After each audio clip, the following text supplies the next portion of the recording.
فبما رحمة من الله لنت لهم ولو كنت فظا غليظ القلب لانفضوا من حولك فاعف عنهم واستغفر لهم وشاورهم في الأمر فإذا عزمت فتوكل على الله إن الله يحب المتوكلين.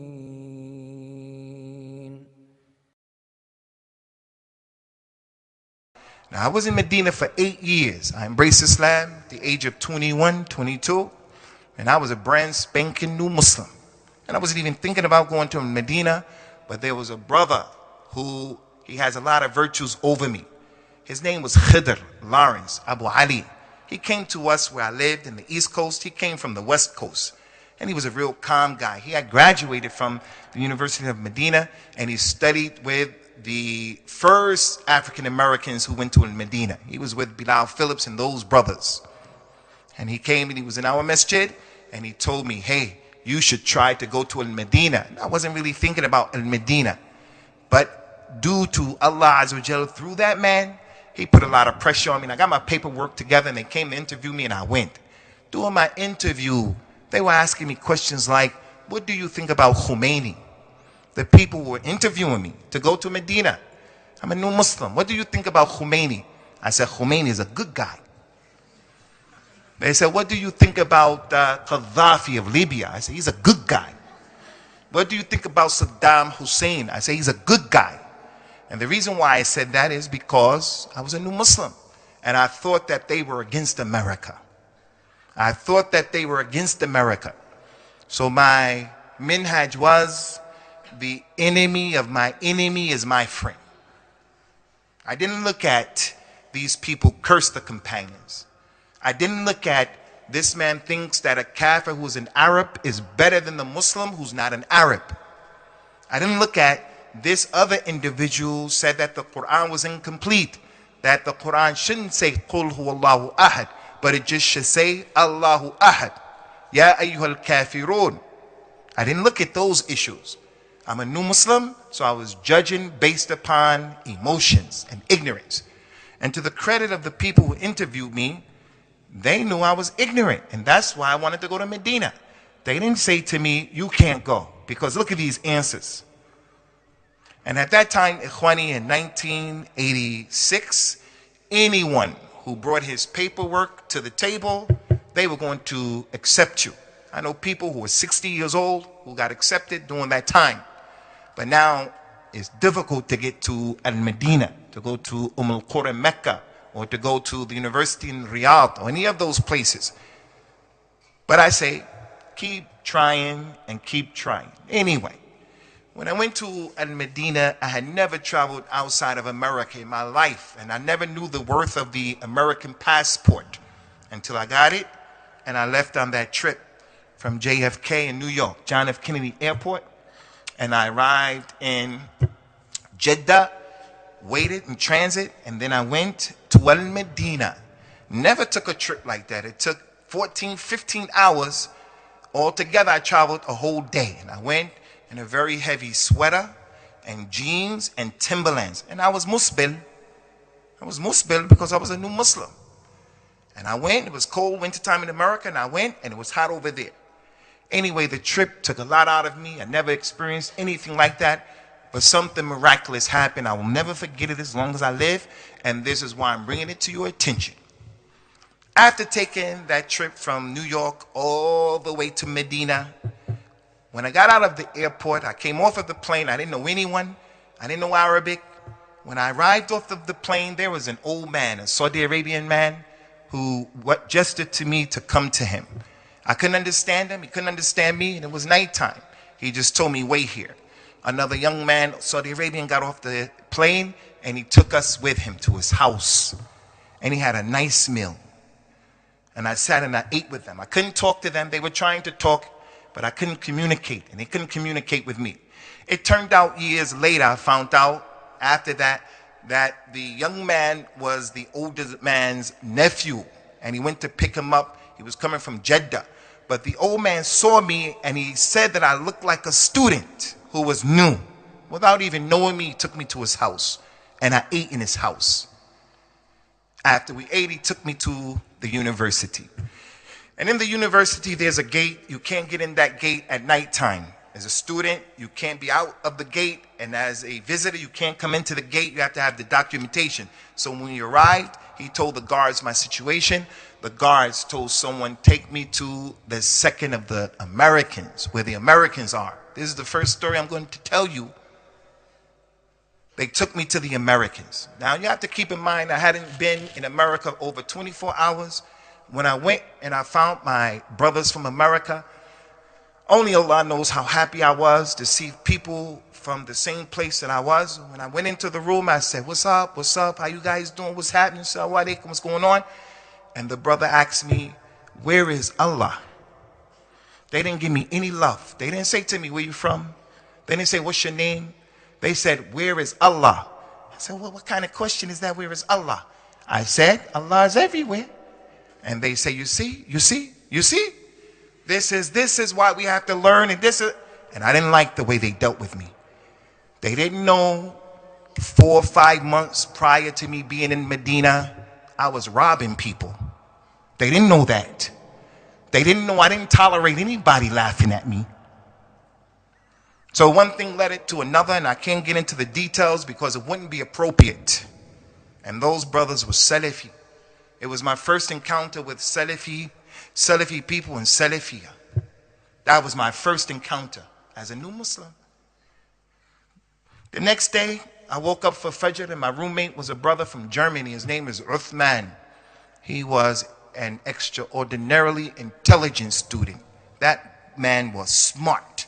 He took me to the Haram. We woke up, we took the taxi, and we started walking to the Prophet's Masjid, and my heart was beating fast. I couldn't believe it. As we got closer and closer, the white brother Uthman, he said, I can smell the Prophet. Can't you smell him? I said, what? He said, I can smell him. Can't you smell him? And my fitra told me, I don't want to be on this religion right here. No, I can't smell the Prophet. What are you talking about? And then when we got there, we prayed, and I really didn't want to deal with him. But I went back. He was my roommate. I went back. I went to sleep. When I woke up, the police were at my door. The police of the university. The man was trying to tell me to come with him. So I understood, and I went with him because I was in trouble from what happened the previous night with the guy who asked me, where is Allah? And the way I dealt with him. So I hadn't spent 24 hours in Medina, and I was about to get thrown out of the university because someone approached me in a way that wasn't nice. So I mentioned that. Why? I mentioned that for a number of reasons. To say to you that my first encounter with people from America who are on a Salafiyah, it was negative. I almost got thrown out of the university because of the way they dealt with me. I'm not against the Prophet, I'm not against the Sunnah, I'm not against Tawheed, but I'm against the way you're dealing with me. You don't know me. Why are you dealing with me like that? So whenever I would go in the Moutasem or the mess hall and they were sitting there, I would always hit their table and make their juice spill over and things like that. And I just didn't like them. So as time went on and I was doing well in school, I went to the next level. I would turn around in my class and I found that those brothers, I caught up to them because they were failing, and the people who were not policing everyone else were passing their tests. And I turned around and I noticed these guys are wasting time. When I got to the level that they call the Mustawa Arabic, right before you graduate and you go into the faculty of the college, I met some brothers from Libya. 2 brothers in particular. One is here, his name is Abu Dawood, and another brother, Abu Bakr. These 2 brothers were gentle and easy. They used to bring me to a restaurant and we would eat, and they were nice, practicing Arabic with them. And in the meantime, in between time, they were sharing with me the Dawah to Salafiyah in a nice way, in an easy way. It was easy to drink and to accept from them because of the way they were acting. And at that time, some tapes from Sheikh Nasr ad-Din al-Albani, they were coming to us in Medina. 2 tapes, 3 tapes every week. After they would listen to them, they would let me use the tape. I would listen to the tape, and I started to get to know Al-Albani. Started to get to know Al-Albani's students. How Al-Albani was when he was traveling, when he went to the nikah, when he went to the aqiqah, when he was debating people, different things of his personality. And I was just amazed at the way he was. And his dawah, it had a soothing effect. And it made me a person who realized at that time, this is the dawah that I want to be upon. Last issue before we begin our explanation today, Akhwani, is about the issue of those Salafi brothers from America who I had met and who were rough and tough, who gave me a bad opinion about Salafis and a Salafiyah. I didn't expound upon the point, and I think I should have expounded upon the point. And the point that I wanted to make and the lesson that I wanted to make was we have to be careful the way we give dawah to people. Because if we're rough and tough with people, then it's going to have an impact. And we told you that hadith that the Nabi sallallahu alaihi wasallam sent Mu'adh ibn al-Jabal to al-Yemen, and then after him he sent Ali and Abu Musa al-Ash'ari to Yemen. And every time he sent someone to go and give dawah, he would tell them the same thing. Bashiru. He would say, Yassiru wa la tu'assiru, Bashiru wa la tunaffiru. Make things easy for the people. Don't make things difficult for the people. Give the people glad tidings, and don't run the people away. The goal and the objective was to say to any and every Muslim, any and every Salafi, any and every one of us, when we deal with our relatives who are not practicing, when we deal with people who are not Muslims, when we deal with our children, when we deal with our wives, when we deal with our husbands, our parents, take it easy. Don't be rough and tough. You're practicing today, your relatives are not practicing. Your relatives are not practicing. If you are rough and tough and you're nasty with them, they're going to look at you and say, hey, is this what you call being religious, and this is the deen? So that was the goal and that was the objective. I should have expounded upon it a bit more. For someone to come to deal with someone who is brand new in the deen, you're nasty to him, and you expect him to take your dawah, it's ludicrous. It doesn't even make sense. When the Prophet sent Mu'adh ibn Jabal to Yemen, another thing connected to that is he prepared Mu'adh ibn Jabal, and he told him in the famous hadith, إِنَّكَ تَقْدِمْ عَلَى قَوْمٍ مِّنْ أَهْلِ الْكِتَابِ فَاجْعَلْ أَوَّلَ مَا تَدْعُوهُمْ إِلَيْهِ أَنْ يُوَحِّدُوا اللَّهِ. Ya Mu'adh, you're about to go to a group of people from Ahlul Kitab. So the first thing you call them to is at-Tawheed. And if they accept that, understand it, and embrace it, then let them know that they have to pray 5 times every day and a night. And if they take that, then tell them they have to give zakat. So the point here is, the benefit is, you have to know who you're giving dawah to. You have to know who you're giving dawah to. Giving dawah to an older person is not the same as giving dawah to a younger person. He told them, you're going to Ahlul Kitab. So you're going to give dawah to Ahlul Kitab in a way that may be different from giving dawah to a Sikh or an Hindu. Giving dawah to a person who comes from the ghetto may be different from a person who comes from the affluent and wealthy people. The point is, if you want to be successful in your dawah, you have to know the background of the person and what you're dealing with. You know that man who killed 99 people, and then he asked the man, hey, he asked the people, I killed 99 people. I want to make Tawbah. Can I make Tawbah? The people say, you can't make any Tawbah. But we're going to send you to this man. You go ask him, the Abid.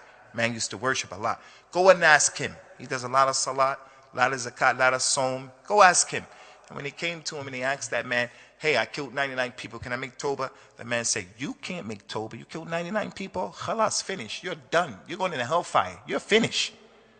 And the man killed him, and he made him 100. Then he came to the people and said, I told you, send me to a scholar. Don't send me to not ignorant. They sent him to the scholar. The scholar said, and what will prevent you from making Tawbah? You did a bad thing. Not 100 people. You iced 100 people.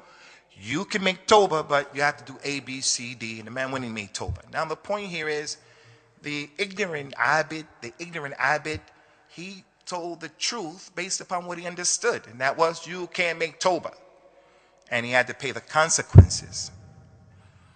If he knew the background of the man, he would have understood that this man has killed 99 people already. He doesn't care about making you the 100th one. So even if you believe he can't make Tawbah, you don't have to kill yourself. Hey man, you can make Tawbah all day long if you want to make Tawbah. I don't really believe that, but you can make Tawbah all day long. Right now, you make Tawbah and you let it go. But when you don't know a person's background, you cause problems for yourself and problems for the individual.